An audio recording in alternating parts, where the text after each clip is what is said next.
Over 41% of global code is now written by AI, and most developers are relying on these AI coding agents daily. But that's only half the story. Recently, Karpathy open-sourced a project called Autoresearch, and it does something that feels a little bit like science fiction. It lets an AI coding agent improve a program by itself in a loop autonomously. This project is an attempt to redefine how humans work with AI. We've gone past the vibe coding stage where human prompts and AI writes code and human reviews, to agentic engineering where human orchestrates agents in real time, so human is the director. And Autoresearch takes the next step where human doesn't even orchestrate. They just describe what good research should look like in a markdown file and walk away. So the human role here is more like a research advisor. So in today's video, we're going to experiment with this Autoresearch tool. I'll show you how Autoresearch works, then I'll walk you through setting it up with a real project step by step. We're going to train a tiny language model on folklore and mythology dataset. For this project, I'm going to use Mistral Vibe, which is a command line coding assistant. Big thanks to Mistral AI for sponsoring this video. Vibe is included in Laychat Pro and Team Plans if you're already using Mistral. It's fully open source, so you don't need any subscription to start using it.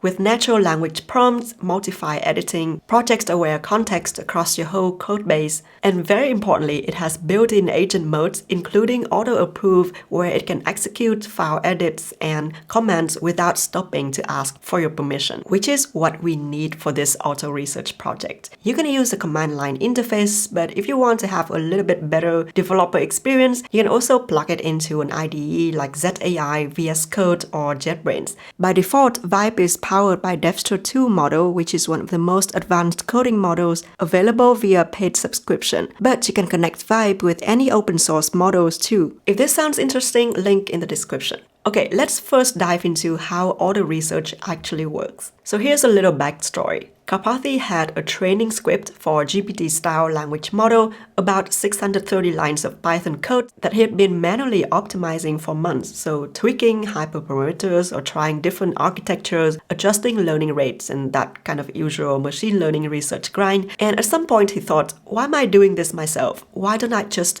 let an AI coding agent do this loop for me? So he built Autoresearch and open sourced it. It picked up tens of thousands GitHub stars within days. And once you see the design, you'll understand why. Autoresearch design comes down to a contract between three files: prepare.py, train.py, and program.md. The prepare.py file is used for data prep, so downloading training data, and it also defines the validation metric for this particular project, which is val_bpb, validation bits per byte. And note that this whole data preparation pipeline and evaluation metric is particular to this original project by Karpathy, which is about training an LLM. But for your own research, it might look different, and I'll explain a little bit more about other use cases for Autoresearch in a bit. Secondly, we have the train.py file, which is the agent's sandbox, and it contains the 600-ish lines containing the training of a GPT model. And again, for other use cases, this might look different.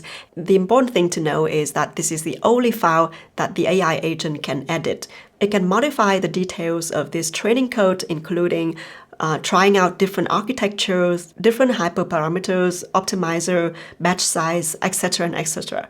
This file is basically edited and iterated on by the agent. And finally, we have program.md. This file contains the baseline instructions for the AI agent. So you point your agent here and let it go. This file is written, edited, and iterated on by the human. Here you can tell the agent what research directions to pursue, what to avoid, and how to approach different experiments. It sets the general guideline for what the agent should do. In the original version, Karpathy basically described a little bit the setup, experimentation, so in each experiment, what the agent can do and what it cannot do. For example, modify the prepare.py file, or install new packages or add dependencies, or modify the evaluation metric. It specifies the goals for the research, which is to get the lowest val_bpb.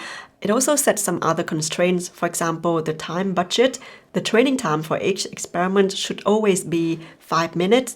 So every experiment gets the same time, so they are directly comparable. The agent can't cheat just by training for longer, and only the idea matters. It also tells the agent to follow some key principles such as all else being equal, simpler is better, a small improvement that adds ugly complexity is not worth it, what the output format should look like for each experiment, and how to log the results, and the whole experiment loop. And at the end, it even says, never stop. Once the experiment loop has begun, after the initial setup, do not pause or ask the human if you should continue. Do not ask, should I keep going or is it a good stopping point?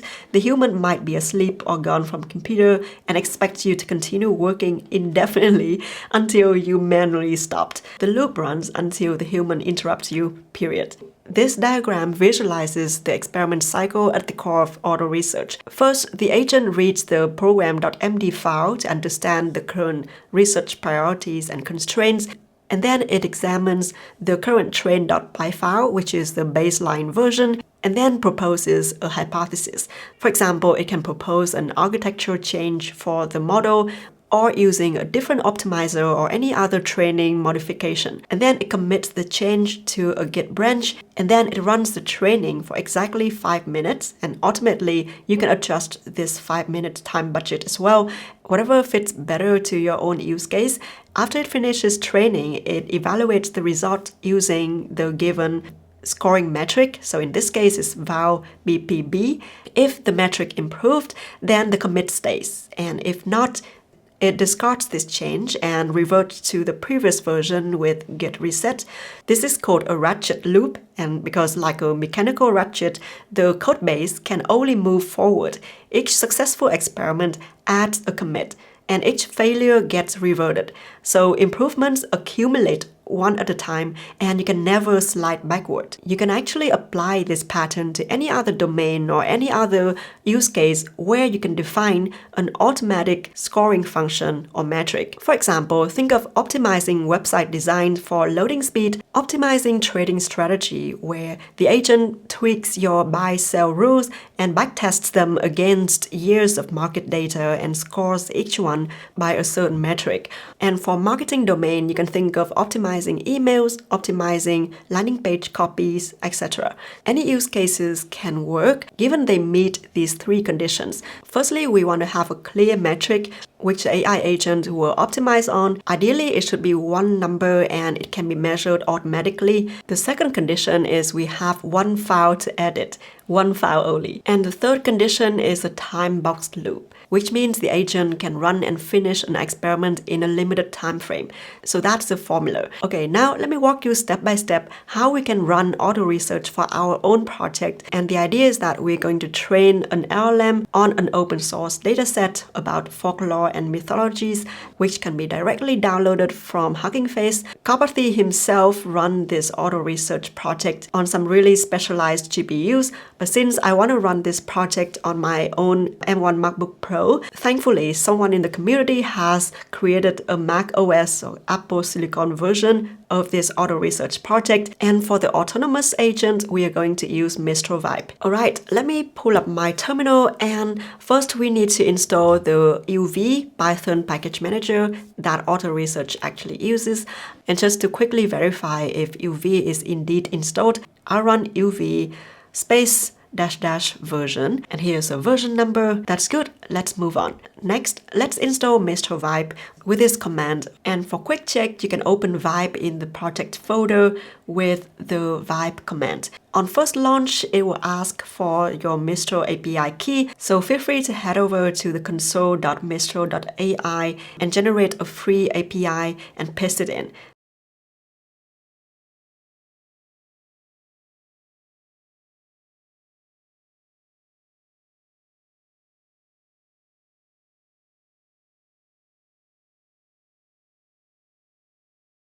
Alright, this works, so our agent is ready, and that's the entire setup. Let's quit it for now. Next, let me cd to this research folder here in my computer, and then we are going to clone the Autoresearch macOS Git repo into this Autoresearch Folktales folder.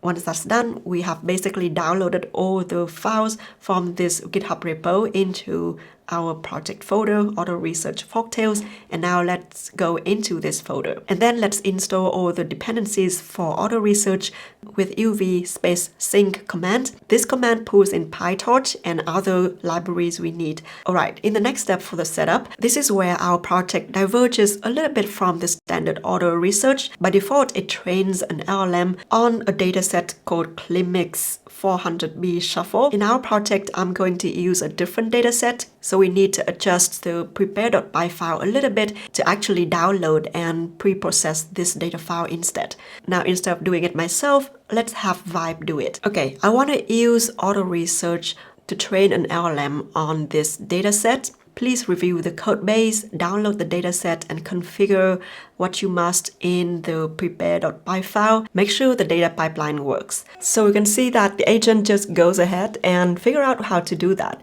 I basically just accept all the changes for the sake of the experiment, and I'm not gonna meddle too much with the coding agent because we're really trying to play the role of a research advisor rather than an engineer here. Alright, the data pipelines is now fully configured and ready for training an LLM on folklore and mythology tales. So that's great. Let's now manually run this prepare.py file because we only need to run this file once. Let's do uv run prepare.py. And good to know that with Vibe, you can run bash commands inside Mistral Vibe by adding this exclamation mark at the beginning. Now, as you can see, the data pipeline works. So now let's manually run a single training experiment to make sure that the training actually works. After finish running this file, the agent says your setup is working and you can go to autonomous research mode now. So that's exactly what we're gonna do. Let's now enable the dangerous mode, which is the auto approve mode on Mistral Vibe. We can simply hit Shift Tab to toggle between different modes. So here we are in the default mode, and Shift Tab, we go to the plan mode and accept edits and auto approve, which is the dangerous mode. Honestly, in no normal circumstances, you should enable the auto approve mode, but here in this project, in this Autoresearch experiment, we're gonna use this mode because that's the whole point. And now I just steal this prompt over here from the GitHub repo. Hi, have a look at the program.md file and let's kick off a new experiment. Let's do the setup first. So the agent goes through the setup in the program.md file, and then we just let it go and go ahead with the experiments, training the model and trying different things. So, good morning. I'm super curious what the agent has done. I noticed that I eventually run out of tokens, as you can see, but if we look at the results, you can see that our agent has been able to run 11 experiments in total. Here are all the commits, and here are the evaluation BBB, and together with whether the experiment was successful, meaning that it was able to reduce this metric, or it failed, and that means that the agent just discard those commits. So here you can see the description here, what happened. The first one is just the baseline model, and the subsequent experiments were basically the tweaks or the modifications that the coding agents made in an attempt to improve the metric. If you don't know much about deep learning, don't worry. The idea is that the agent just tried out different combinations of parameters and configurations of the models, and then it trained the model with all these modifications and then evaluate the final metric. Visualizing this result, you can see that the scoring metric nicely improves across experiments. And so here's a story sample from the baseline model. Once upon a time, in a land far away, and now it pour the kitchen. So it's a lot of broken grammar and it doesn't make any sense, the story. And here is another story sample from the last iteration from the model, the final model. So after we have done the Autoresearch self-improvement loop, once upon a time in a land far away, and then the old man, as the wind sank over as the would-be told her to go with him again. The story still doesn't make much sense, but I think it's a little bit better than this story sample from the baseline model. The sentences are a little bit more complete than this version, so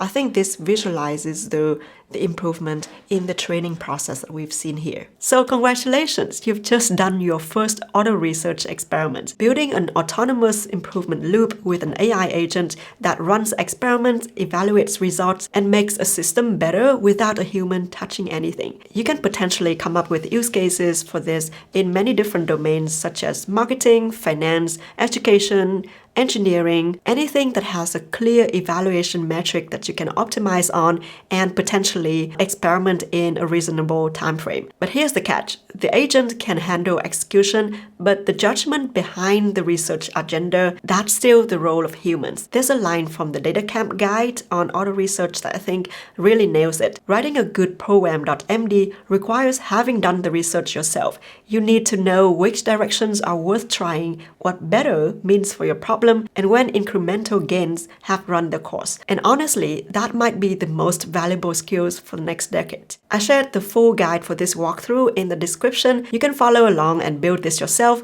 Mistral Vibe link is there too if you want to try them out. Thanks for watching, and I'm going to go read some actual fairy tales now.